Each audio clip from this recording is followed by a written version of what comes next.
Meredith Morakovitz. Please unmute.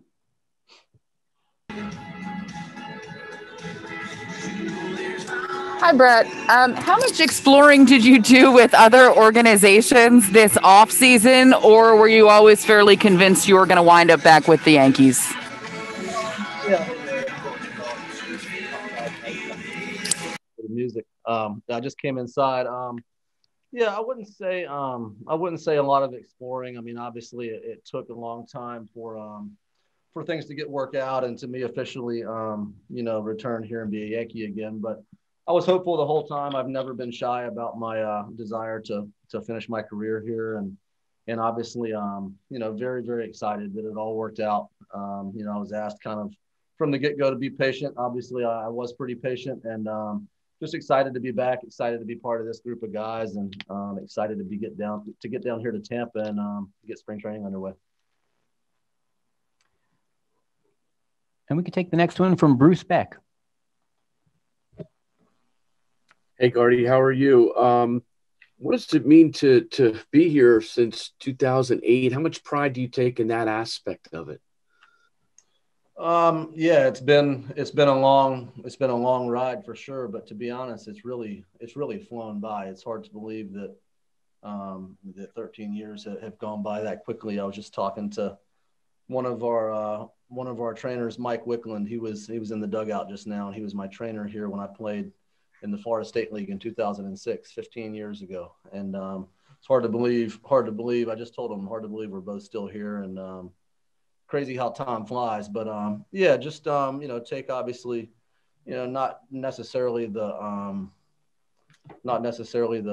label as the longest tenured Yankee, but just as one of the leaders in that room. I take that very seriously, and we've obviously got a great group of guys in that clubhouse, and some guys that really I expect to continue to take their games to new levels this year, and it's going to be fun to watch.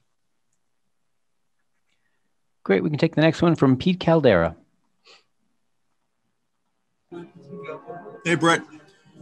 Hey, you can check me on this. I think your first Major League spring training was 2007. Is that right? Yeah. Hey, for a guy who had to fight to earn playing time early in your career, I'm just wondering if there's something familiar now with the challenge to kind of remind some people at this stage in your career what you can still do on the field.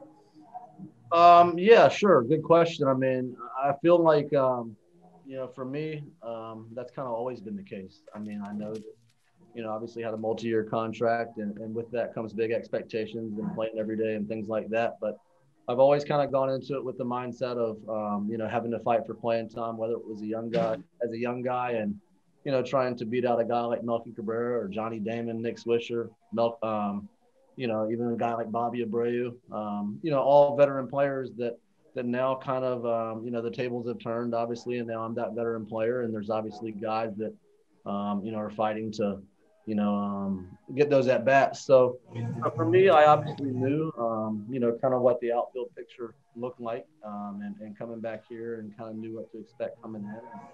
And, really just try to embrace that role and come in with an open mind, and whatever the team needs me to do to help out on a daily basis, I'll be ready. And, whatever my role is, I'll accept it. And hopefully, like I said, we've got some young players that I look forward to, especially a guy like Clint Frazier. I look forward to continuing to help him and see his, career really take off this year.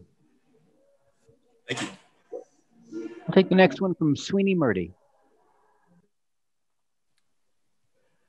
Gardy, it's good to see you. When you talk about accepting your role, embracing the role, whatever it may be, what kind of talks have there been? Have you kind of come in knowing that it's not the same everyday role you've had before?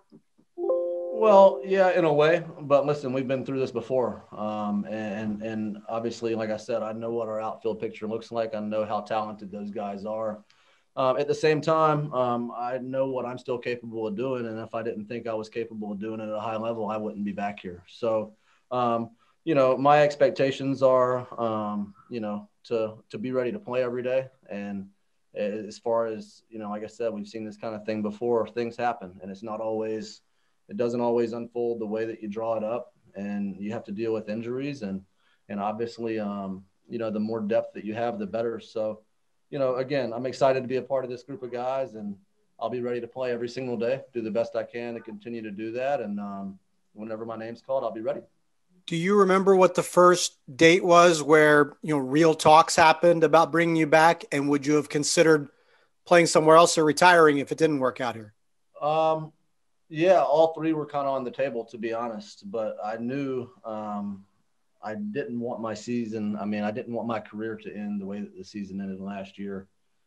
There against the Rays, wasn't able to play in front of any fans all year for the most part, and obviously my family wanting to see me play again. So I went into the off season fully expecting to be playing this season and expected to be back here, but obviously it took a while for that to come together. So I was open-minded to going other places and keeping my options open, but again, ultimately this is where I want to be at, and I'm happy that things worked out and I didn't have to and get too serious about looking into going somewhere else. But up until a week or a week and a half ago, I was still unsure of how things would work out, but I'm very happy with how things have worked out.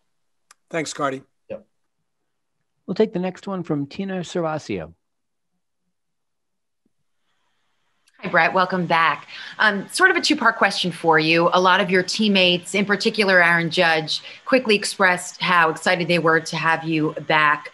And Aaron spoke so highly of what you meant to him. So first question is, what does it mean to you to see how important you are to your teammates on this team, especially a lot of these younger guys?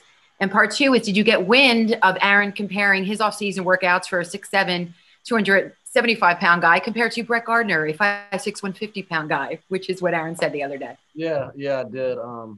First of all, I've got a great relationship with almost all my teammates. And as I said before, they're the biggest reason I'm back.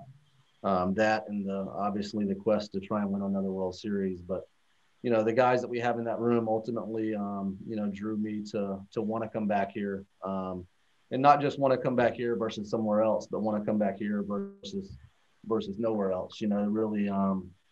Really helped me in my process, make my decision easier, and obviously talked to several of them throughout the time. And just glad to be back here and be one of the leaders on this team and be a part of some special things. And I did get wind of Aaron the other day. He's got a good sense of humor, but I tell him all the time, if I was 6'7", 275 pounds, can you imagine how far I would hit the baseball? I tell him that all the time. And I told him I might hit 80 home runs a year if I was as big as he is. So, we have fun poking at each other. But, it's all about pushing each other, not just me and him, but all of us pushing each other to get better. And I feel like we do a good job of that. Thanks. Susan Waldman, you have the next question. Hi, Brett. Couple of things. One, did you actually ever talk to another team? And two, Clint Frazier has said that you've been so instrumental in helping him, for lack of a better term, grow up. And he's very different right now. He had said because of you, a lot of it. What is the difference that you see in Clint from that kid that walked in the door a few years ago? Just maturity and being comfortable. Obviously, getting traded like he did. Being part of such a high profile trade, and obviously, a lot of expectations there. I think some unfair expectations. And, when you have a young kid that's drafted out of high school, you forget that, he hasn't had a lot of time to develop necessarily in the minor leagues, and it's hard being away from home for the first time and things like that. So I think that, him coming over to the new team, it just took him a minute to get comfortable and to be himself. And, the work ethic has always been there. And, I think that's something that really started to click last year, really 12 months ago down here in spring training before coronavirus hit and we all got sent home for a little while. I think we were getting some really, really good work in the outfield on defense. And Reggie Willits, our outfield instructor, he continues to push Clint, in a good way. They have a great relationship, and Clint is willing to work. He's willing to learn. He's willing to listen, and he's willing to put in the time. And obviously, when you have all those, you can't help but get better over time. So, he's been great. It's been a lot of fun for me to watch him grow, not just as a player, but as a person. And again, he's one of those guys that I expect to continue to grow, continue to get better. And I look forward to seeing it firsthand. Thank you. We will try and get through everyone. We have Aaron Hicks on standby. We'll go to Brendan Cuddy. Hey, Brett, it's good to see you, and I hope you're well. You mentioned how seriously you take leadership. Could you talk about how that manifests for you, how you put that in action every day in the clubhouse? Well, I think it's just the way you treat people. And obviously some of these younger guys, checking in with them, consistently and seeing how they're doing, see if there's anything that they need help with. And, really just trying to make people around you better, whether it be the way that you, socialize and interact with people, which has obviously been hard for the last 10 or 11 months. It's been different, but, we make the most out of it. And I think that, I was able to learn from really, really great, not just players, but great people, great leaders. When I came along as a young guy, I was, other than me and maybe a guy like Phil Hughes and Jabba Chamberlain, we were the only 3 or 4 young guys in the room. And, I was able to learn from a lot of great veteran players and hopefully try and pass on some of those things now to some of these younger guys. And, it's a way of giving back, and it's how the game works. And have you separately thought about the moment?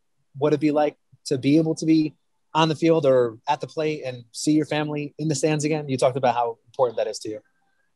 Yeah, I think that'll be great. I look forward to not just my family being able to see me play, but to be out on the field in front of fans. I know that it may take a while to have a full stadium and it be rocking and rolling, but we do look forward to getting out on the field in front of the fans. The fans are such a big part of what we do. They are why we do what we do. And if it weren't for them, there obviously would be no Major League Baseball. So last year was difficult in that regard, but, we look forward to things opening back up this season and hearing those fans in the bleachers again. Thank you. Yeah. I'll take the next one from Eric Bowen. Hey, Brett, what do you recall about facing Corey Kluber when he was at his peak with Cleveland, and what are your thoughts on sharing a dugout with him? I remember him being really, really good, obviously. Not a guy that was in our division, but a guy we faced several times, and really good idea of how to pitch, ball moving both ways, really good late cut on his fastball, good ride up in the zone, and also really good breaking ball. So he's a guy that, he's been around for a while and he knows how to pitch. I know he has dealt with some injuries the last year or two, but we're excited to have him on our side. And, so far, the little bit I've seen of him, he looks good. He looks healthy, and he looks good in pinstripes. So I look forward to playing behind him every 5 days. And I know he'll be a big part of where we're trying to go this year for sure. Next one to Christy Ackert. Hi, Brett. I'm just wondering, you said that you thought about retiring this offseason. Is it fair to say that you believe this will be your last contract, even though I know there's an option for next year? Are you contemplating that?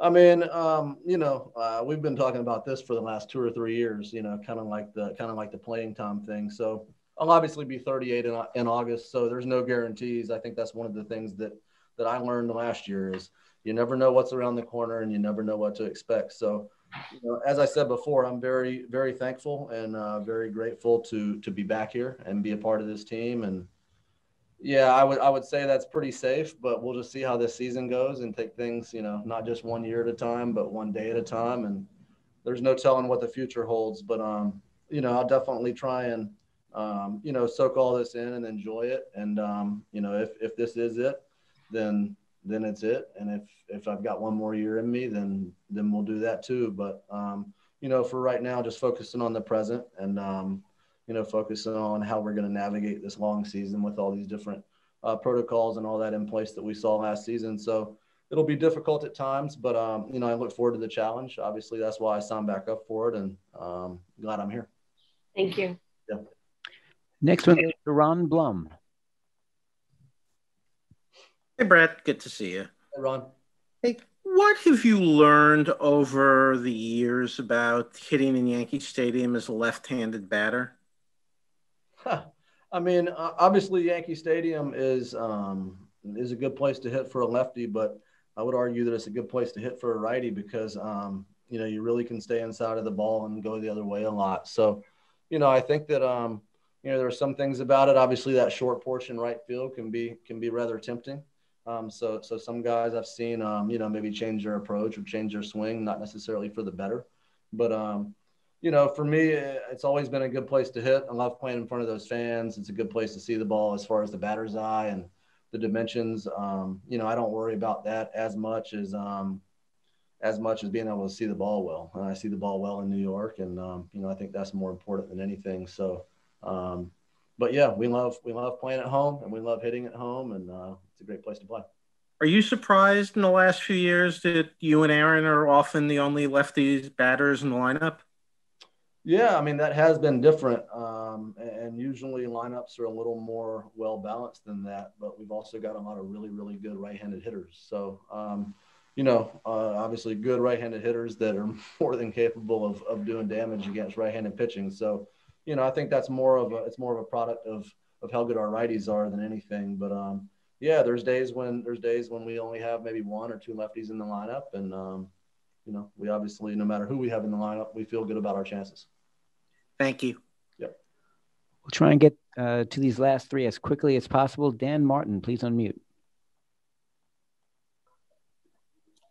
Hey, Brett, I have two things for you. One, I know you said the Yankees, asked you to be patient. Was that difficult to do, given how long the process took, and were you irritated, I guess, at all with how long the process did take? And secondly, a couple of your teammates have been outspoken about Herman's situation, and just what his return to the team means as a leader of one of the leaders of the team. What do you think of having him back, and what he told you guys the other day? First part of the question about the patience part with the contract. Yeah, it was frustrating. I mean, listen, I've got a wife and two young kids who my wife loves to be organized and loves to plan things out. And up until, maybe, 8 or 9 days ago, I wasn't sure I was coming back here. So, obviously doing everything last minute and getting the house packed up and all that. I would have liked to have had more time, but, it all worked out how I wanted it to. Obviously, I would have liked to have had a contract here earlier, but, I was willing to be patient. And like I said, I was obviously rewarded for that. So, no hard feelings toward anyone for that. I'm glad to be back here and be a part of the team. Second part of the question regarding Domingo, obviously, it's obviously a very difficult subject, and it's, something that no one in that room condones that type of behavior, and it's something that is very uncomfortable for a lot of people. And, it was tough. Tough when all that happened. I guess it was about 1.5 years ago. It was tough when it happened, and it's still tough to talk about and think about. He's obviously served his suspension, and obviously has gotten a second chance to come back and be a part of this team. And I think that that's something that he doesn't take lightly. He obviously, was apologetic to the team the other day when he spoke to us, and without getting into too much detail, I felt like it was coming from a good place and it was coming from his heart. And, as teammates, it's our job to, not just support him, but, help foster a good environment for him to, not only to,